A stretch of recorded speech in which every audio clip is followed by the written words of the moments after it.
거룩하신 우리 하나님의 영광을 홀로 감사드리고 경배합니다. 아멘. 아버지 주님의 영광으로 불러주심을 어떻게 다 감사할 수 있겠습니까? 아버지 영광으로 우리를 초대하여 불러드리시고 오늘도 예수 그리스도의 보혈로 덮어서 주님 우리를 말씀으로 양육하여 주시니 감사합니다. 아멘. 이 높고 높은 말씀을 들을 수 없고 전할 수 없어 오늘도 다시 한번 주님의 십자가 밑에 나와 예수님 보혈을 구합니다. 아멘. 주님의 보혈로 우리의 악한 본성을 씻어주시고 아멘. 우리의 부정한 입술을 청하게 하여 주시고 주여. 아버지 주님의 말씀을 들을 수 있고 전할 수 있고 깨달을 수 있고 행할 수 있도록 성령으로 기름 주시옵소서. 아멘. 성령 숨으로 말씀하여 주시옵소서. 아멘. 성령이 친히 우리 가운데 임하여 주시옵소서. 아멘. 아버지 감사하고 예수 그리스도의 이름으로 기도합니다. 아멘.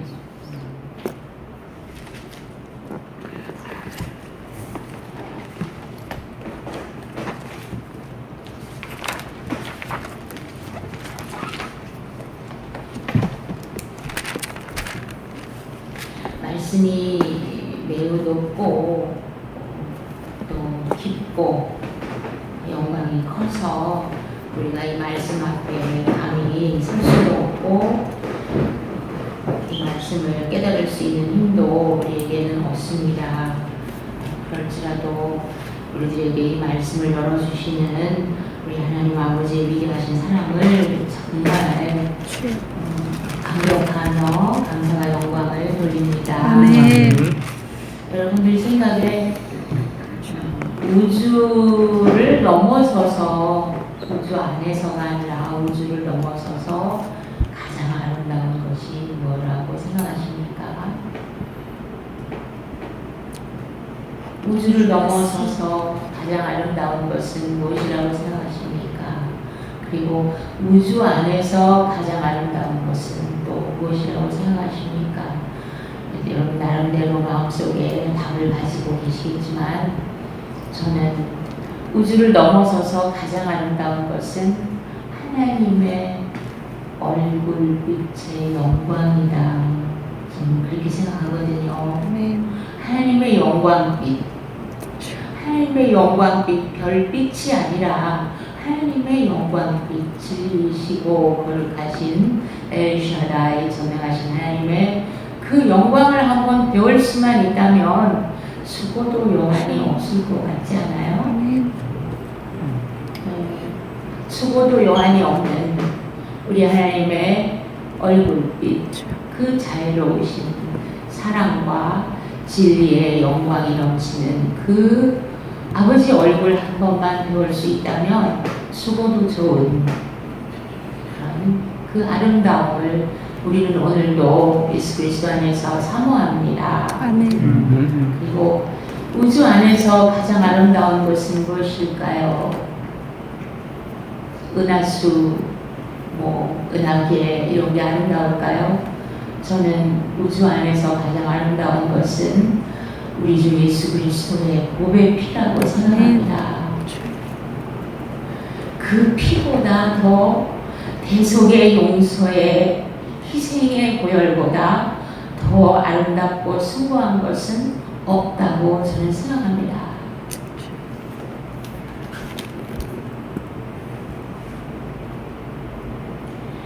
저는 어제 저 2학년 학생을 큐티로 가르치면서 목사님 야곱이 발뒤꿈치를 잡은 자라고 하였는데 발뒤꿈치를 잡은 자라는 뜻이 뭐예요? 라고 저에게 물어보더라고요. 여러분은 그 질문에 대해서 뭐라고 답을 할 것 같아요?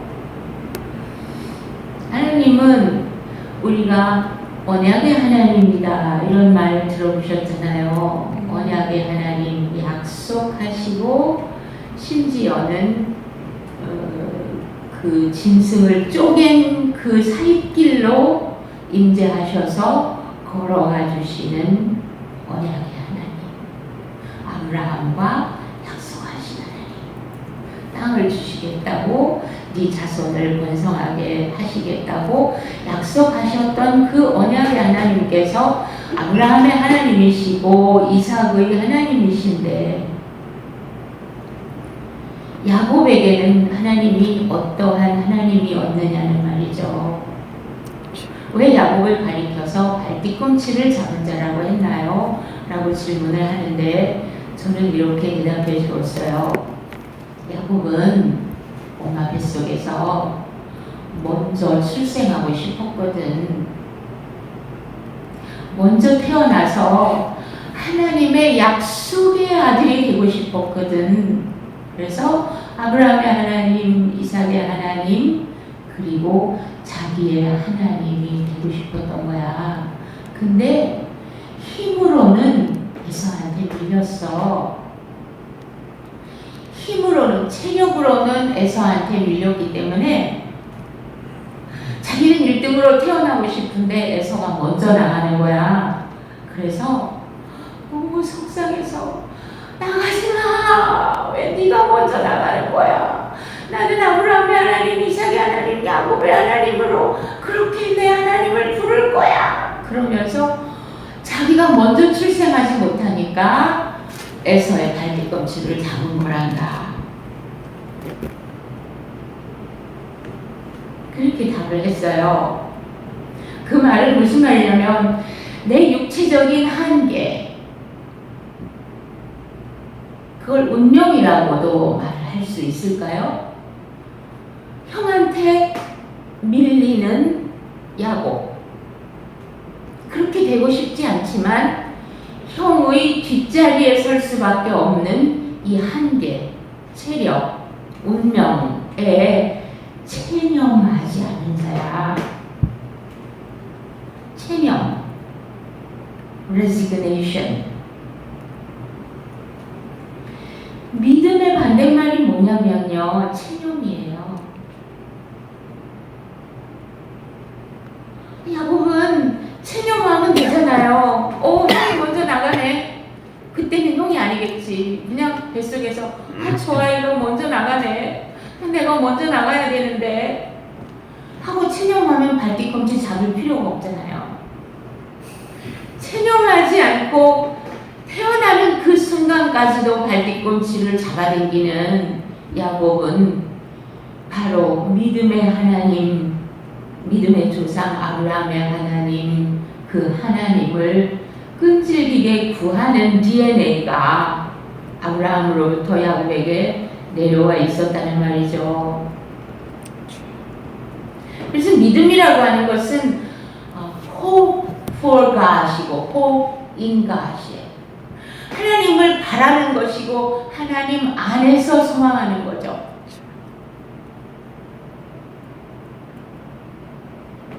이미 늦었잖아요. 형이 먼저 나가버렸는데. 그러나 하나님을 바라고 하나님 안에서 또 바라는, 다시 말해서 hope against hope, hope against hope니까 바랄 수 없는 중에 바라는 것이 믿음이란 말이죠. 이미 늦어버렸잖아요. 운명이 결정됐잖아요. 자기는 동생이잖아요. 바랄 수 없는 중에서 여전히 하나님을 바라고 장자권을 바라는 이 야곱은 바로 믿음의 조상 아브라함의 손자였던 거예요.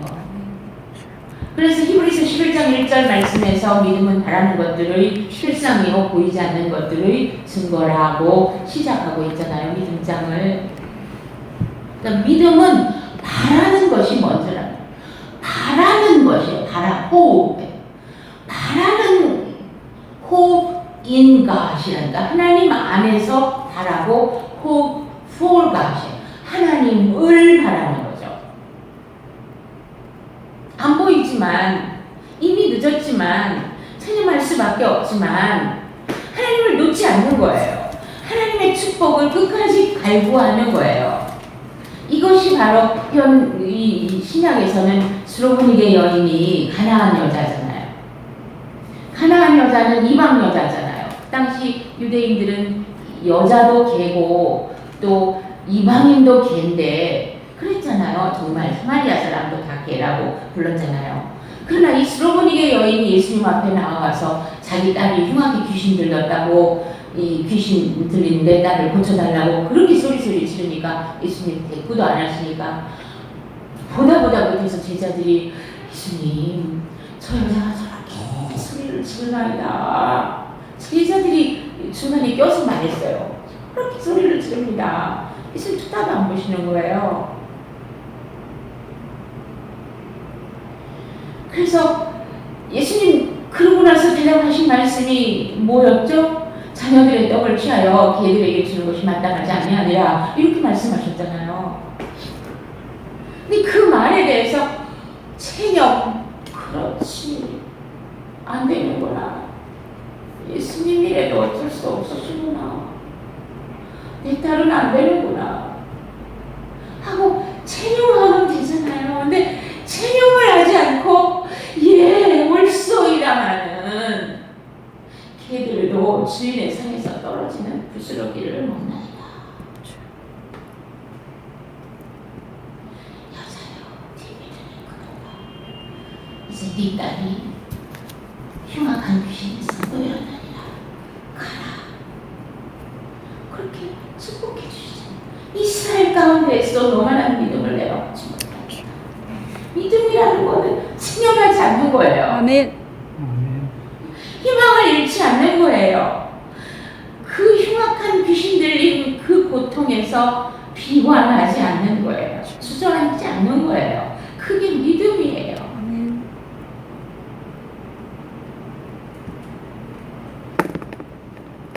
그게 발뒤꿈치를 잡는 자라는 표현이기도 해요. 38년 된 병자가 베데스다 연못에서 물이 동하기를 기다리고 있잖아요. 천사들이 내려와서 어쩌다가 그 물이 동하면 제일 먼저 들어가는 자가 낫는다는 그런 사람들의 그 미신적인 믿음 때문에 그 연못을 떠나지 않고 거기서 그렇게 기다리고 있잖아요. 1등으로 들어갈 수 없죠. 자기는 장애자인데 어떻게 친구도 없고 가족도 없는데 누가 자기를 베데스다 연못으로 1등으로 데려가 줄 수 있겠습니까? 예수님이 병이 오래된 거를 아셨잖아요. 그래서 이 베데스다 연못에 있던 그 38년 된 병자에게 예수님이 가셔서 네가 낫고자 하느냐 이렇게 질문하니까 뭐라 그래요? 주여, 물이 동할 때 나를 베데스다 연못 저 연못에 데려다 줄 자가 없습니다. 내가 가는 동안에 다른 사람이 먼저 내려가나이다. 먼저 내려가는데 왜 체념을 하지? 왜 그러고 그 자리를 안 떠나고 있냐고요. 다른 데 가서 그걸 하든지 차라리. 그걸보다 더 중요했던 것은 이 연못물이 동하기를 기다려서 언젠가 나도 낳고 싶어, 나도 낳고 싶어 하는 그 소망을 끝내 놓지 않았다는 거예요. 자기를 도와줄 사람이 아무도 없는데.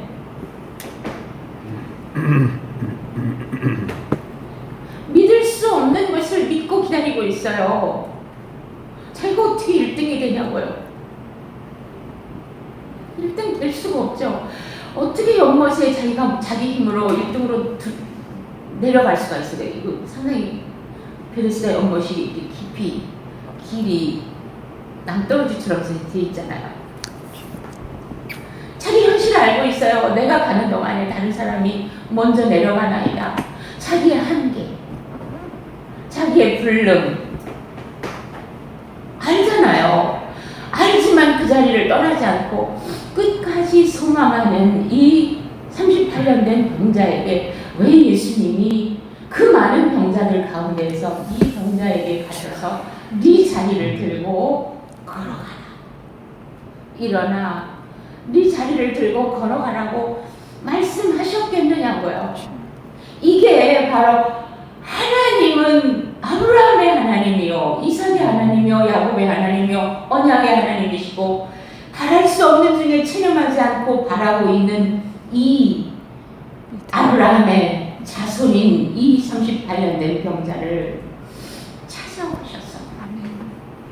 고치신 거예요. 기적이 일어났잖아요. 아멘. 일어나고야 말았잖아요.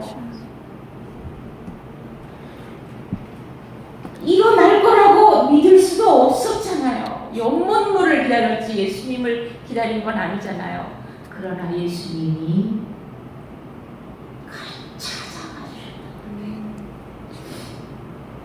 발뒤꿈치 왜 잡아요? 팥죽은 왜 끓여요?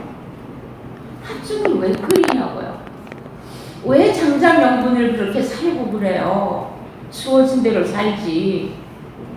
지금 한 번에 늦게 태어났으면 그냥 둘째 동생으로 지 운명대로 살지, 주어진 대로 살지.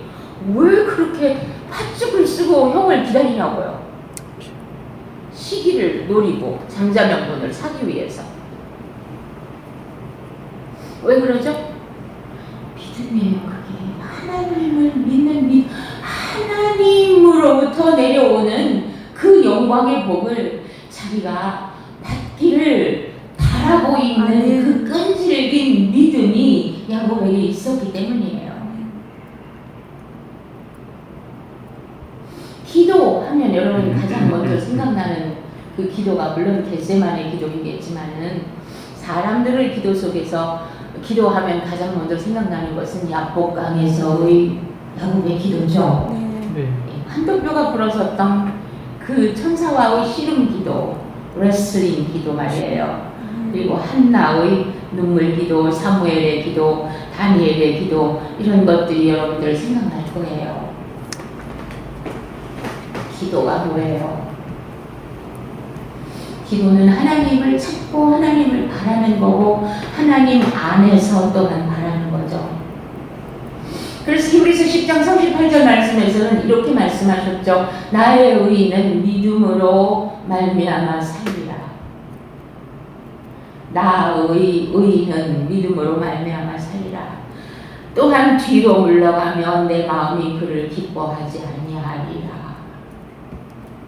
그러니까 믿음의 반대말은 뭐예요? 뒤로 물러가는 거예요. 안 되겠네요. 나는 안 되겠어. 그만 다녀야지. 뒤로 물러가는 것은 믿음의 반대죠. 뒤로 물러가면 내 마음이 그를 기뻐하지 아니하리라. 히브리서 10장 38절에서 그렇게 말씀하셨죠. 그럼 누가 새 예루살렘에 들어갑니까? 누가 12 진주문 안으로 들어가는 자입니까? 누구입니까? 뒤로 체념하고 물러가지 않고 약속 믿고 오늘도 인내하면서 하나님을 바라는 자.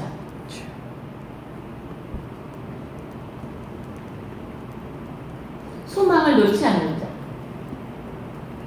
나의 한계는 이것도 약하고 저것도 약하고 이것도 잘하는 게 없고 저것도 잘하는 게 없고 성품이 좋은 것도 없고 행동이 좋은 것도 없고 실천이 좋은 것도 없고 청렬도 없고 나는 아무것도 못하고 모든 게 다 약한 것밖에 없어요. 그러나 약하지만 체념하지 않고 뒤로 물러가지 않고 나는 약하나 하나님은 강하시니 아멘. 하나님의 도움을 구하는 자. 뒤로 물러가지 않고 끝까지 하나님을 붙잡고 늘어지는 자. 아멘. 그 사람이 새 예루살렘 성 안으로 들어가는 것입니다. 히브리서 10장 23절 말씀에서 또한 약속하신 이는 미쁘시니 아까 언약의 하나님, 약속의 하나님, 약속하신 하나님은 신실하시다, 미쁘시다. 우리가 믿는 도리의 소망을 움직이지 말며 굳게 잡아. 믿음하고 소망은 같이 있는 거예요. 믿는 도리의 소망을 굳게 움직이지 말며 굳게 잡아. 나는 동생으로 태어났는데 에서는 사냥도 잘하고 아버지 이삭이 에서 형을 얼마나 사랑해. 나는 안 돼. 그렇게 포기하지 않고 믿음의 소망을 굳게 잡고 끝까지 팥죽을 끓이고 있잖아요. 사내 새끼가. 실은 오늘 이 야곱에 대한 글을 좀 어느 정도 쓰다가 못 쓰겠다. 시스템 종료로 눌러버렸어요. 그냥 인내심을 가지고 좀 써야 하는데 할 말은 많은데 잘 안 풀리는 거예요. 왜 그러냐면 안 해준다. 라반 외삼촌이 야 너 안 해줄게 7년 일해. 그랬을 때 야곱이 7년을 일했잖아요. 약속 믿고 7년 일했죠. 네, 7년을 그야말로 하루같이 여기면서 7일같이 여기면서 그렇게 수일같이 여기면서 연애하면서 7년을 외삼촌 라반에게 봉사했죠. 근데 이때 이 야곱의 나이가 이런 얘기 좀 써보려고 그랬어요. 야곱의 나이가 여러분이 이때가 몇 살쯤이었을 거라고 생각해요. 야곱이 75세에서 80세라고 얘기를 하거든요. 결혼하기 전에, 즉 아람 땅 라반 외삼촌 집에 도착했을 때가 75살에서 한 80세가 되었을 거라고 얘기를 해요. 그러면 과거에는 수명이 뭐 아브라함도 175세를 살았고 사라도 143세를 살았나? 127세를 살았네요. 사라가 127세를 살았거든요. 그러면 180세를 산다고 그래도 100년을 더 살아요. 네. 근데 야곱이 147살에 죽었어요. 야곱이 147살에 죽었어요. 그러면 야곱이 그야말로 중반이죠. 네. 네, 말하자면 오늘날 80세까지 산다 그러면 40살쯤까지 결혼을 못했다고 보면 되죠. 그 당시는 좀 이게 수명이 길었으니까. 근데 야곱이 왜 결혼을 안 했냐고요. 여러분 그것 좀 그 글을 쓰던 분이었어요. 야곱이 왜 결혼을 안 했냐고요. 에서는 가나안 딸들하고 2번 결혼했댔죠. 그 다음에 가나안 딸들을 엄마가 기뻐하지 않고 아버지도 기뻐하지 않으니까 이스마엘의 딸한테 가서 세장가 들어가야지. 그렇죠? 세 번째 이스마엘의 딸 누이 마할라하고 결혼했다고 그랬잖아요. 그러니까 에서는 이스마엘의 딸하고 결혼하면 기뻐하실 거야 이렇게 생각을 한 거죠. 언제나 자기 생각대로만 움직이는 거예요. 야곱이가 그러면 왜 결혼 안 했냐고요. 못생겨서? 그럴 수도 있죠. 못생겨서, 못나서, 또는 남성적이지 못해서, 여자들한테 호감을 끌지 못해서 여러 가지 이유가 있겠죠. 근데 저는 그렇게 생각 안 해요. 야곱은 엄마 아빠의 그 결혼 스토리를 통해서 하나님은 나의 할아버지 조부 아브라함의 하나님은 가나안 여자와의 결혼을 안 좋아하시는구나. 그거 배운 거예요. 아니 얼마나 가나안 여자가 싫으시면 아브라함이 노종 엘리에셀을 불러가지고 자기의 깊은 곳을 만지게 허벅지 안쪽까지 만지게 하면서 맹세를 시키면서 너는 가나안 여자를 취하지 말고 저쪽에 아람 땅에 가서 내 친척 집에 가서 거기에 있는 그 처자를 데리고 와라. 그렇게 해서 이삭하고 결혼을 시켜라. 그랬잖아요. 네? 그러니까 그 러브 스토리, 그 결혼 스토리, 아브라함의 소망이 오직 하나님이 기뻐하시는 그 피의 계열에서 사람을 만나기를 원하신다는 것을 야곱이 엄마로부터 들었죠. 아버지로부터 들었죠. 그러니까 엄마 아버지의 결혼 비하인드 스토리를 통해서 하나님은 가나안 딸, 가나안 여자하고의 결혼을 좋아하지 않으시는구나. 그래서 눈도 안 준 거예요. 그러니까 지금까지 예수님을 믿는 배우자를 찾기 위해서 늙은 남자도 있고 늙은 여자들 많죠. 지금 노처녀들, 노총각들 많잖아요. 저는 그 사람들에게 하나님이 예비하신 축복이 있다고 저는 믿어요. 저는 확실히 믿어요. 왜냐면 야곱이 가나안 여자들한테 눈을 주지 않고 마침내는 그 아람 땅까지 도망가가지고 거기서 라헬을 위해서 7년 봉사하고 라헬 못 얻어가지고 또 7년 더 해가지고 14년을 봉사했잖아요. 공짜로요. 돈 하나도 안 받고요. 그리고 돈 받고 일한 건 6년이에요. 그 돈을 양영소 뭐 이런 걸로 받은 거지. 6년밖에 안 돼요. 그러니까 남의 나라 말해서 아람 땅에 가가지고 20년을 살았어요. 이 야곱이가. 그래서 100살쯤 해서 고향 땅으로 돌아왔어요.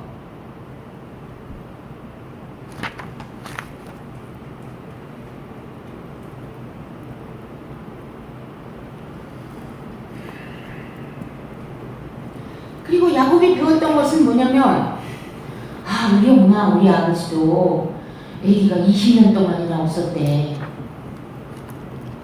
그 배운 거예요. 20년이나 없었대. 그래가지고 라헬이 끝까지 아기를 못 나니까 하나님이 아기를 주시는 거지 왜 너 나한테 투정 부리느냐? 그리고 혼내잖아요, 라헬을. 그렇죠? 그러니까 이 야곱의 마인드 속에는 아기도 기도해야 주시는 거구나. 그것도 또한 야곱의 마음속에 깊이 박혀 있었어요. 이삭이 리브가하고 40살에 결혼했거든요. 그러면 야곱보다는 훨씬 더 젊어서 결혼했죠. 아까 야곱이는 80살이라고 그랬고, 네? 75살에서 80살이라고 그래요. 보통 80살이라고 말해요. 근데 이삭은 몇 살에 결혼했다고요? 40살에 결혼했어요. 근데 60살이 될 때까지 아기가 없었단 말이에요.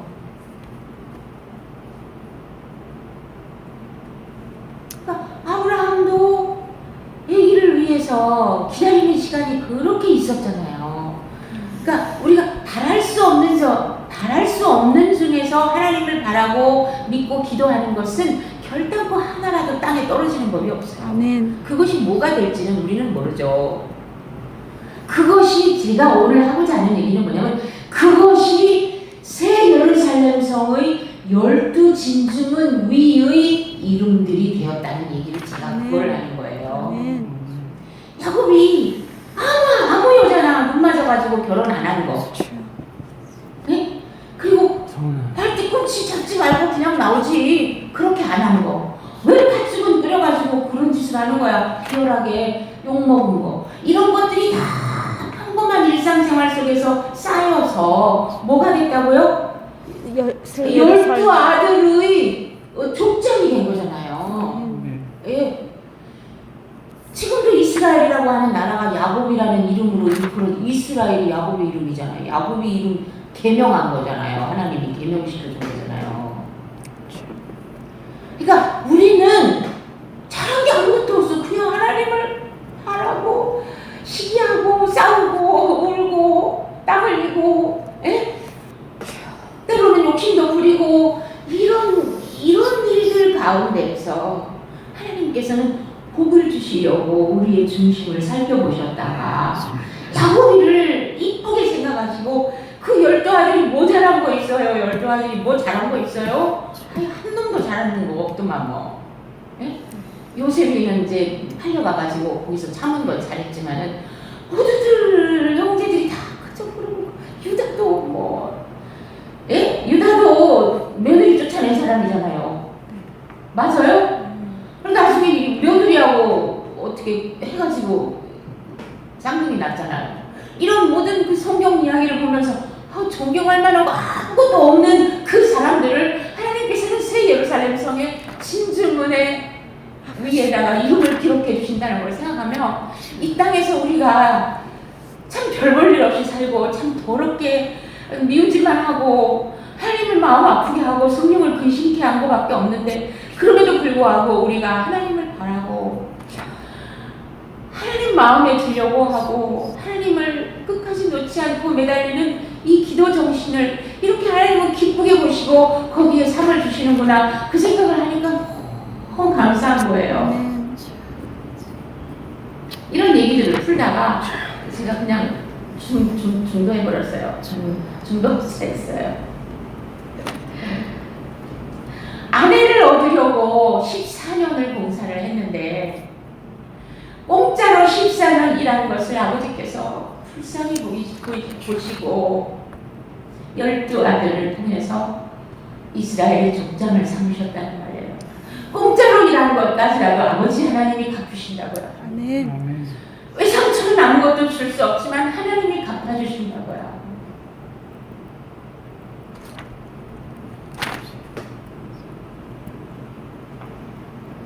내 좋은 대로 하지 않고 항상 하나님과 연결해서 하는 그 모든 것에 대해서 하나님은 선하게 복을 주시고 갚아주신다. 그러니까 예수 믿는 배우자만을 찾느라고 아직도 노총각이 되고 노처녀가 된 그 사람들에 대해서까지라도 하나님은 예비하신 복이 따로 있다는 말이죠. 그렇지 않고 헛되지 않을 거예요.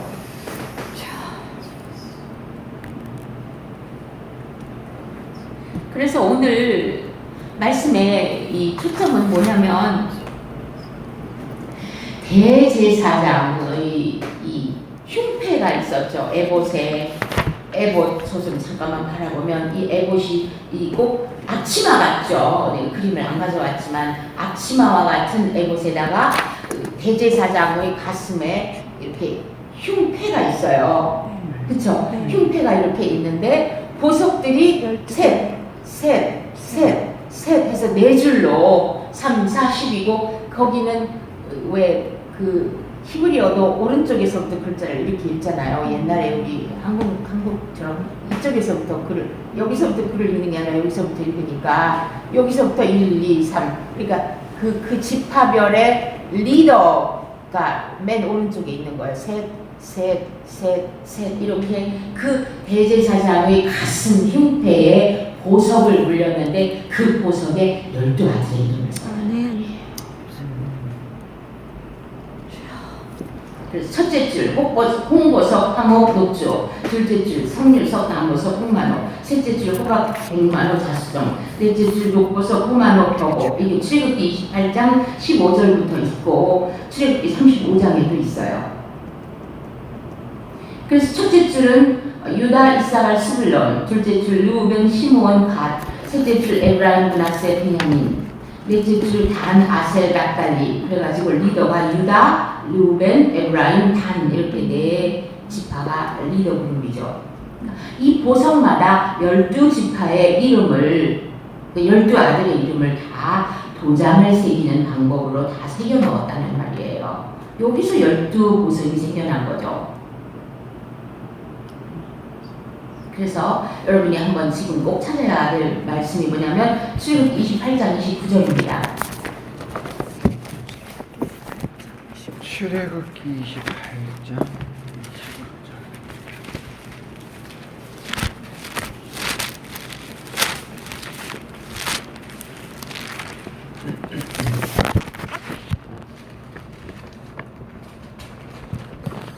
28장 29절 124쪽 17절을 먼저 보면요. 네 줄로 보석을 다 물렸죠. 흉패에다가 첫 줄 3개, 둘째 줄 3개, 셋째 줄 3개, 넷째 줄 3개 금태에다가 다 물렸잖아요. 그래가지고 21절에서 전부 이름을 새겼죠. 도장 새기듯이. 네. 그러니까 그 흉패에다가 지금 이 12보석을 다 집어넣었어요. 그 다음에 29절에서 같이 읽습니다. 아론이 성소에 들어갈 때는 이스라엘 아들들의 이름을 기록한 이 판결문을 가슴에 붙여 여호와 앞에 영원한 기념을 삼을 것이니라. 이렇게 되어 있죠. 그 말은 무슨 말이냐면 아론 대제사장의 흉패에 12아들의 이름이 다 보석으로 들어가 있었잖아요. 즉 대제사장이신 예수 그리스도의 가슴에 내 이름이 내 보석도 들어가 있다는 말이에요. 감동이 없어요? 감동이 없어요? 대제사장이신 예수님의 가슴에 예수님의 가슴에다가 이름을 김은수 하고 보석까지 해갖고 예수님의 그 판결 흉패 거기에다가 그 보석을 딱 물려놨다는 말이에요. 할렐루야. 보석도 있고 이름도 있고 여러분이 다 믿음의 보석이란 말이죠. 내 이름이 어디에 있다고요? 예수님의 가슴에 가슴에. 있다고요. 예수님의 가슴에 내 이름이 새겨졌다.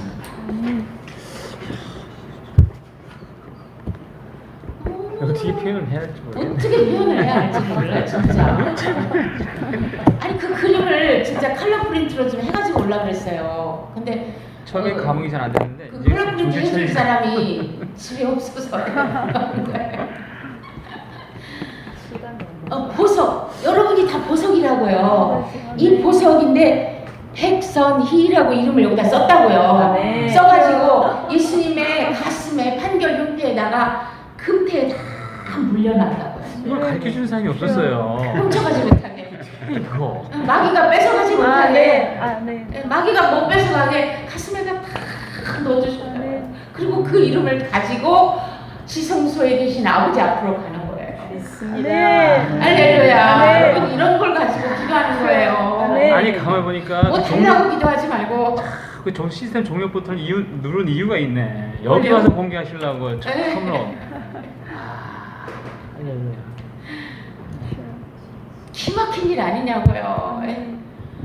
나를 놓치기 싫으셔서 예수님이 나를 가슴에다가 다 품고 내 이름까지 새겨서 품고 아버지 앞에 가가지고 아버지 박상기 보셨나요? 박상기 내가 사랑하는 아들입니다. 이러면서 주여. 그 형제를 위해서 대제사장이신 예수님이 기도해 주시는 거예요. 네. 아버지 앞에 안해 주시는 거예요. 네.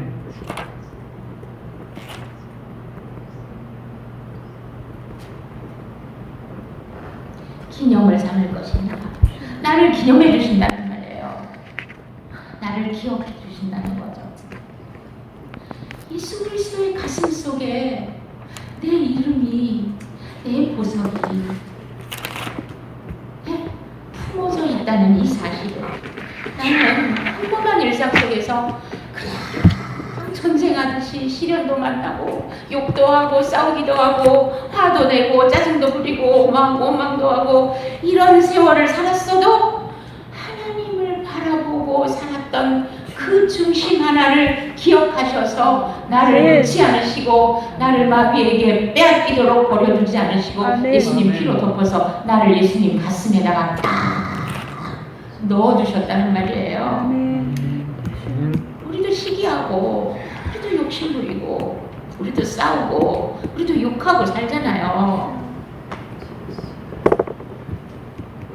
우리가 하나님을 그럼에도 불구하고 소망하면서 약속을 바라보고 믿음으로 사는 걸음은 하나님이 복을 마침내 주셔서 새 예루살렘 성에까지 이르를 수 있도록 영광으로 불러내신 하나님, 우리 속에 착한 일을 시작하신 하나님께서 그리스도 예수의 날까지 완성하실 것을 우리는 믿습니다. 아멘. 우리 힘으로 하나요? 불러내신 하나님이 영광으로 데려가시는 거죠. 아멘. 그래서 이 새 예루살렘 성이 우리가 12,000 스타디온, 12,000 스타디온, 12,000 스타디온 해가지고 정육면체라고 얘기했잖아요. 예. 그것을 이해하기 위해서 우리가 지금 이런 그림이 있어요. 이게 지금 회막이죠? 즉 네. 성막인데요. 이제 성막문을 통해서 들어가서 여기 안에가 성소죠. 이 성소 안에 저 앞쪽이 지성소가 있잖아요. 그럼 이제 이런 구조를 가지고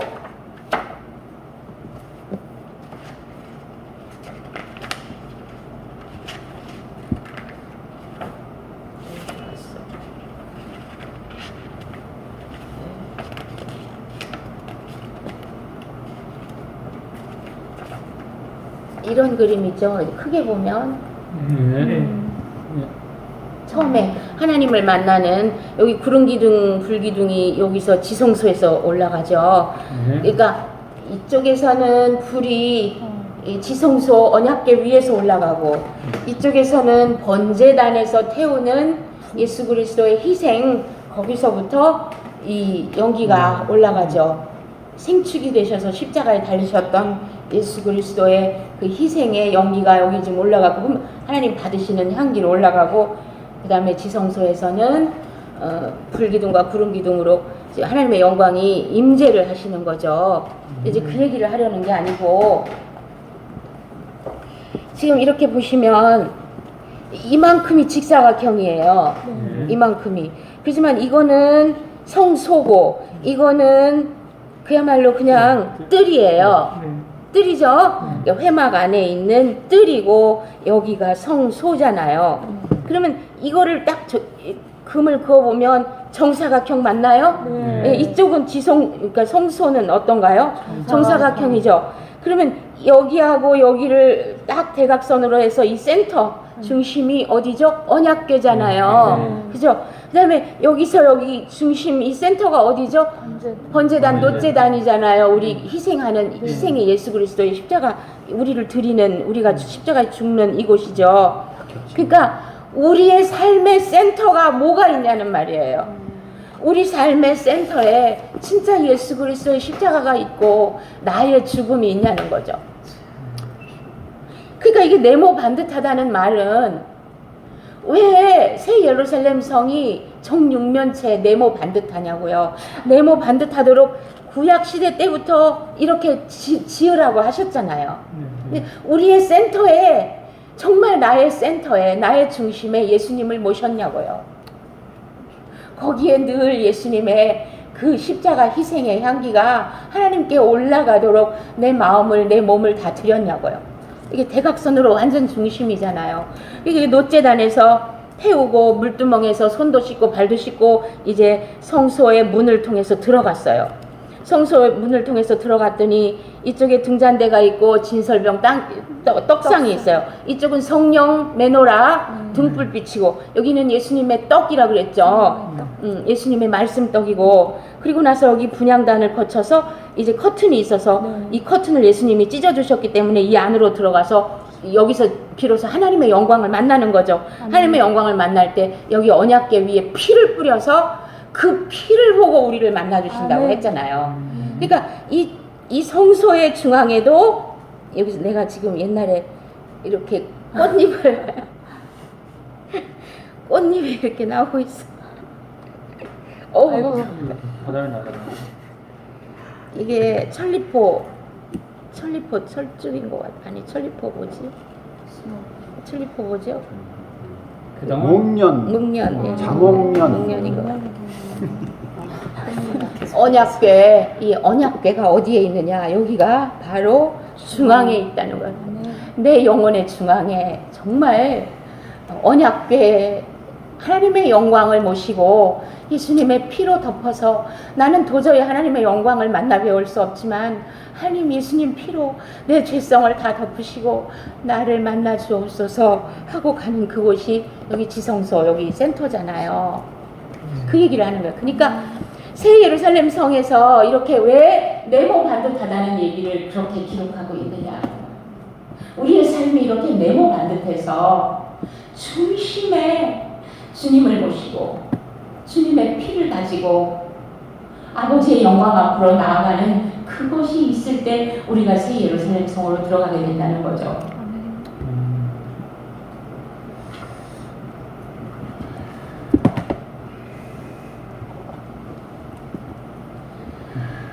그래서 예루살렘 성과 그 12기초석은 전부 다 예수님의 성품이라고 그랬죠. 예수님의 마음을 우리가 받아 가질 때 우리가 그 12기초석의 보석을 준비하게 된다. 그거 다 글에 있어요. 벽옥은 그냥 쭉 지나갈게요. 벽옥은 믿음, 벽옥 믿음, 남보석, 거룩하고 불변, 진리, 사파이어죠. 옥수, 희생의 눈물방울, 녹보석, 사랑의 연합, 생명, 홍만호, 책임과 성실, 홍보석, 불같은 사랑, 순환과 열정, 황호, 경천, 하나님을 우러르는 기도의 기름, 치유생성, 희락이라고 했고, 노복이 강인한 인내, 담대함, 채찍과 푸른 녹색물이라고 했고요. 비치옥은 2번 실었기 때문에 대충 아실 거예요. 비치옥, 균형, 평정, 용서의 사랑, 노래, 청옥은 주님의 뜻을 펼치는 승리, 자수정은 빛의 파동, 춤이란 생명감으로 인도하는 것이다. 이렇게 12보석에 대해서 글로 다 한번 썼어요. 그래서 우리가 이 12보석의 성품은 다 예수님 거다. 예수님의 성품, 예수님의 마음을 우리가 받아오는 거다. 아멘. 아멘. 그 다음에 이제 마지막으로 정리를 하고 이제 마쳐야 될 때가 왔네요. 그게 뭐냐면 오늘 말씀의 제목처럼 24절과 26절인데요.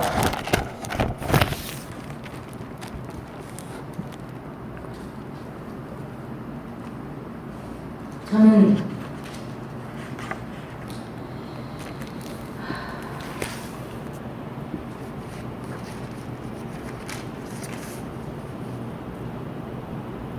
이 23절에서 하나님의 영광이 비치고 하나님의 영광이 비치고 하나님의 영광이 비치는 곳, 그곳이 바로 새하늘과 새 땅, 새 예루살렘이죠. 하나님의 영광이 비치는 곳.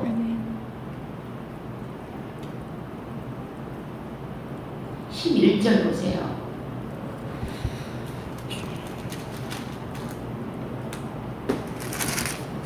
10절 끝에서 하늘에서 내려오는 거룩한 성 예루살렘을 보이니 11절 하나님의 영광이 있어. 영광이 있어잖아요. 아멘. 새 예루살렘은 어떤 곳이냐? 하나님의 영광이. 하나님의 영광에 비치는 곳이에요. 아멘.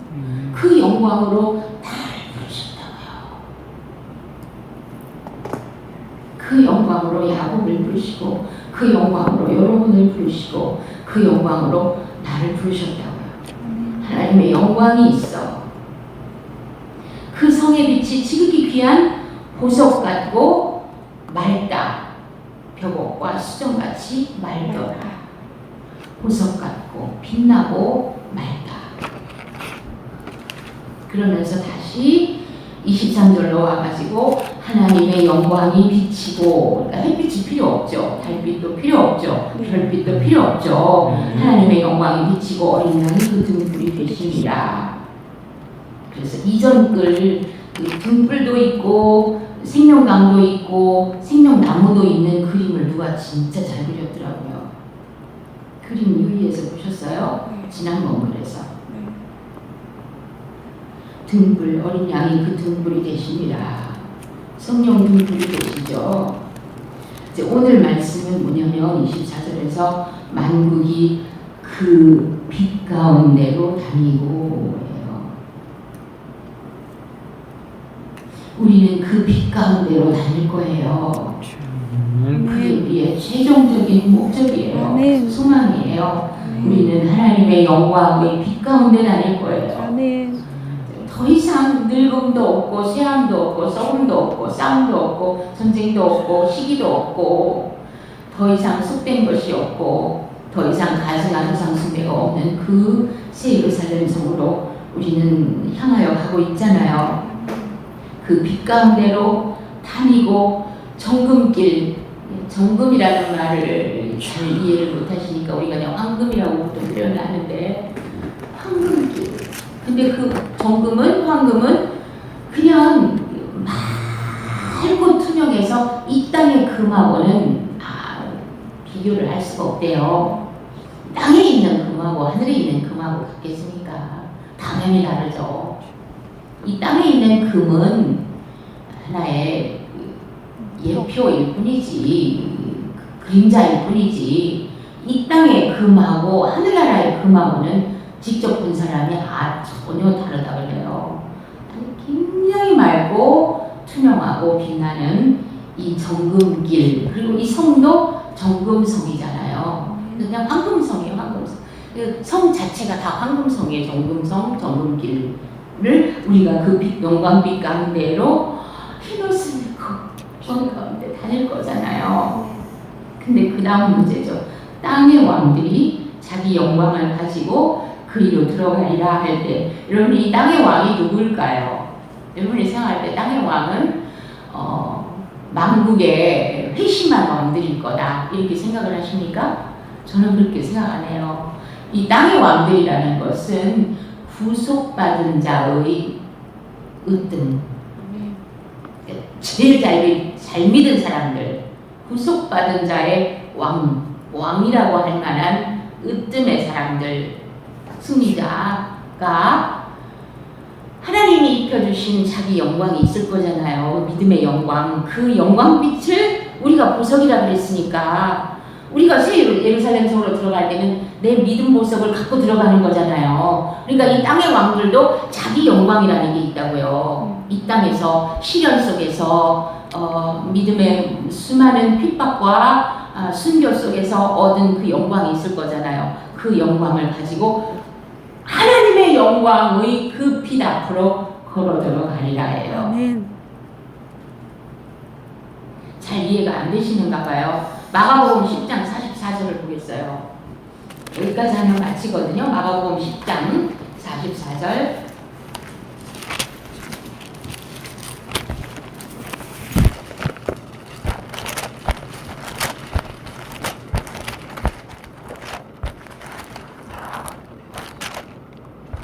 찾으셨어요? 네. 찾으세요? 너희 중에 누구든지 으뜸이 되고자 하는 자는 모든 사람의 종이 되어야 하리라. 그러셨죠? 으뜸이 왕이죠. 너희 중에 누구든지 왕이 되려고 그러면 모든 사람의 종이 되어야 하리라. 그럼 예수님을 우리가 뭐의 왕? 왕의 왕, 만주의 주. 왜 예수님이 만왕의 왕이고 만주의 주예요? 모든 사람의 종이 되셨잖아요. 목숨을 다 십자가에서 내어주셨잖아요. 섬겨주셨잖아요. 우리에게 먹여주셨잖아요. 그리고 예수님이 그 모든 인생 가운데 최고 으뜸이라는 말이잖아요. 인자로서. 인자로서 최고 으뜸이라는 말이잖아요. 그러니까 누구든지 으뜸이 되고자 하는 자는 모든 사람의 종이 되어야 하리라 그렇게 말씀하셨으니까 여기에서 땅의 왕들이라는 말은 무슨 고레스 왕이라든지 히스기야 왕이라든지 이런 왕을 말하는 게 아니라 구속받은 자 중에서 이 땅에서 구속받은 자 중에서 그렇게 남을 위해서 인류를 위해서 예수 그리스도의 사랑을 가지고 말씀 지키면서 죽기까지 믿음을 승리하고 순종한 그 사람들이죠. 그 사람들이 자기 영광이 있잖아요. 하나님으로부터 입은 그 믿음의 영광을 가지고 하나님의 영광의 빛 가운데로 들어가리라 해요. 그죠?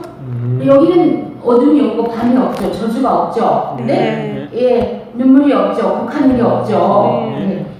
그래서 25절에서 밤이 없기 때문에 성문들을 도무지 닫지 않는데 다시 한번 26절에서 뭐라 그랬냐면 사람들이 만국의 영광과 존귀를 가지고 그리로 들어가겠고. 예를 들어서 스바야 왕이 시바야 왕이 솔로몬을 찾아갈 때도 빈손으로 간 게 아니라 자기 영광을 가지고 가잖아요. 네. 마찬가지로 우리가 하나님 앞에 갈 때 이 땅에서 믿음도 아무것도 없이 준비된 것도 없이 보석도 없이 거기 못 들어간단 말이죠. 만국의 영광과 존귀를 가지고 그리로 들어간다는 말은 이 땅에서 하나님께서 나를 아름답게 하시기 위해서 연단하시면서 우겨 싸게 하시면서 막 쥐어짜시면서 시련 속에서 나를 강하게 하시고 울부짖게 하시고 기도하게 하셨던 그 모든 그 보석을 만드시기 위해서 나를 단련하셨던 그 영광과 존귀를 가지고 오늘의 고난이 그래서 감사한 거예요. 오늘 고난이 없으면 갖고 갈 영광이 없어요.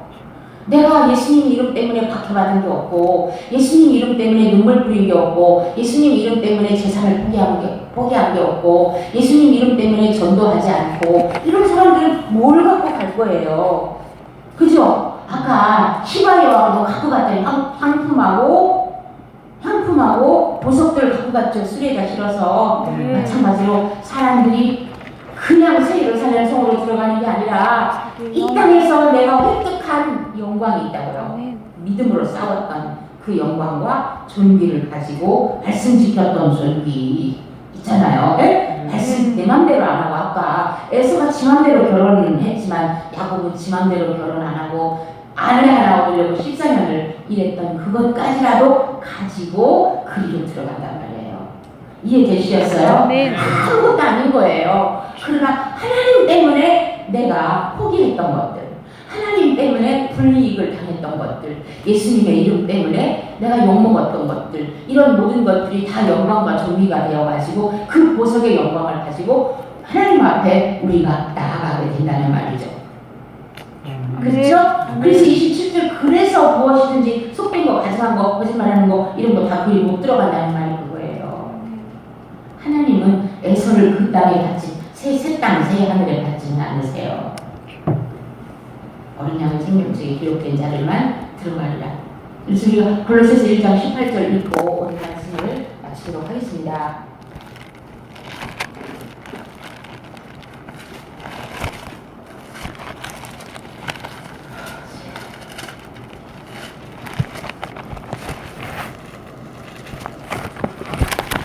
골로새서 1장 18절 그는 예수님입니다. 그는 몸인 교회의 머리시라. 그가 근본이시오 죽은 자들 가운데서 먼저 나신 이시니 이는 친히 만물의 으뜸이 되려 하심이요. 아멘.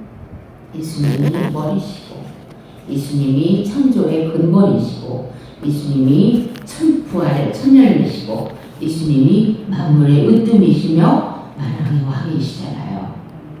그렇죠? 아멘. 예수님도 하나님 앞에 그냥 가셨어요. 영광을 갖고 가셨어요. 영광을 가지고 십자가 죽음이라고 하는 그 거룩한 희생의 영광, 승리의 영광을 가지고 아버지 앞에 들어가셨어요. 아멘. 하물며 우리도 하나님 앞에 들어갈 때 빈손으로 주님 나 맞아주세요 그러고 갈 수는 없단 말이죠.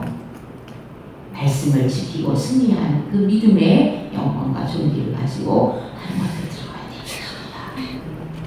아멘. 아멘. 네.